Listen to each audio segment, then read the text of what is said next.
भाई सत्यम भाई जो शेर था, इसको इन लोगों ने जालसाजी से, धोखे से, छल से उसकी हत्या कर दी। दुख इस बात की है कि मौके पे हम लोग नहीं थे। कलेजा फट गया था उस दिन। हम सब लोग 400 किलोमीटर दूर थे, लेकिन हमारे भाई की जिस तरह से निर्मम हत्या की गई है, वक्त बदलेगा। वादा करके जाना पड़ेगा। दूसरों के लिए ये राजनीति हो सकती है, लेकिन हमारा खून था, हमारा भाई था। इस बात को हम बताने आए हैं आपको।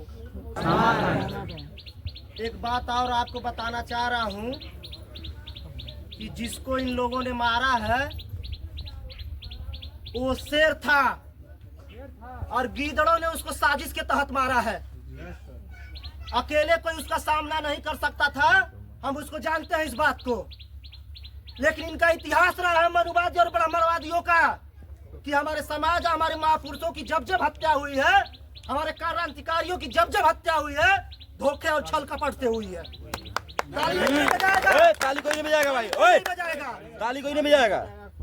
ये लोग हमारे भाई सत्यम भाई जो शेर था, इसको इन लोगों ने जालसाजी से, धोखे से, छल से उसकी हत्या कर दी। इस क्षेत्र का इतिहास रहा है कि वो दबे कुचले, शोषित, वंचित और पीड़ितों के लिए लड़ता रहा है। अपने भाई के साथ, अपने भाइयों के साथ जब जब ये मनुवादी विचारधारा के लोग गलत किए, उनके साथ खड़ा होकर अन्याय और अत्याचार के खिलाफ आवाज उठाता रहा है। हम लोगों की दुख इस बात की है कि मौके पे हम लोग नहीं थे। कलेजा फट गया था उस दिन। हम सब लोग 400 किलोमीटर दूर थे, लेकिन हमारे भाई की जिस तरह से निर्मम हत्या की गई है, वक्त बदलेगा, सरकार बदलेगी, सबको शुद्ध समय तो वापस किया जाएगा। इस बात को बता के जा रहे हैं। जिस तरह से हत्या की गई, अगर प्रशासन समय रहते कार्रवाई की होती तो ये दिन नहीं देखना पड़ता। हम रोज इस जिले में, इस प्रदेश में रोज हम अपने भाइयों को खोते जा रहे हैं। कहीं हाथरस में हमारी बहनों को मार दिया जा रहा है, कहीं मेरठ में, कहीं आगरा में, कहीं अलीगढ़ में, कहीं बलिया में, कहीं बनारस में, कहीं कुशीनगर में। आज हमारे घर में, हमारे क्षेत्र में हमारे भाई की निर्मम हत्या कर दी गई। आज जिस तरह से हत्या की गई है, मनुस्मृति का शासन लागू होने वाला है इस देश में। इस बात को हमें और आपको समझना पड़ेगा भाइयों। वादा करके जाना पड़ेगा। दूसरों के लिए ये राजनीति हो सकती है, लेकिन हमारा खून था, हमारा भाई था। इस बात को हम बताने आए हैं आपको। इसलिए कि पीड़ा यहाँ से एक माँ का पीड़ा नहीं, एक बाप का पीड़ा नहीं, एक भाई का भी पीड़ा है। हम लोगों ने 8-10 सालों से समाज में खून पसीने से सींचा है। प्रशासन ने मुकदमे लगाए, लाठी मारा, जेल भेजा, लेकिन कोई पीछे नहीं हटा।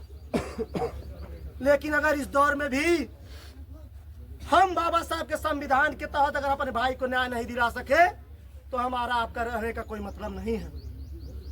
हमारी आज अभी सीओ से बात हुई है।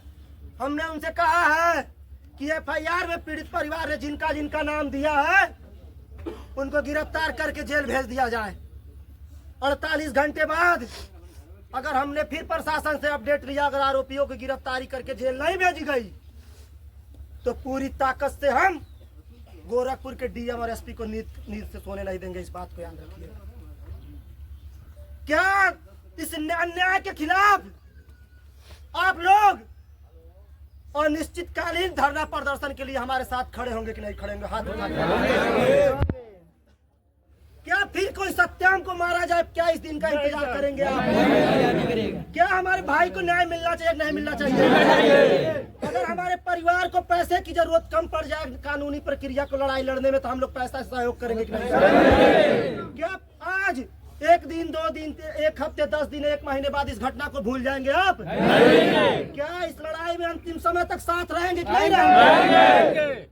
हम आपसे वादा करके जा रहे हैं। हमारी पूरी टीम है यहाँ। माननीय जंग बहादुर प्रधान जी हैं, माननीय बबलू गौतम जी हैं, कन्हैया नेता जी हैं, हमारे तमाम यहाँ नेता हैं, भाई सुदर्शन यादव जी हैं।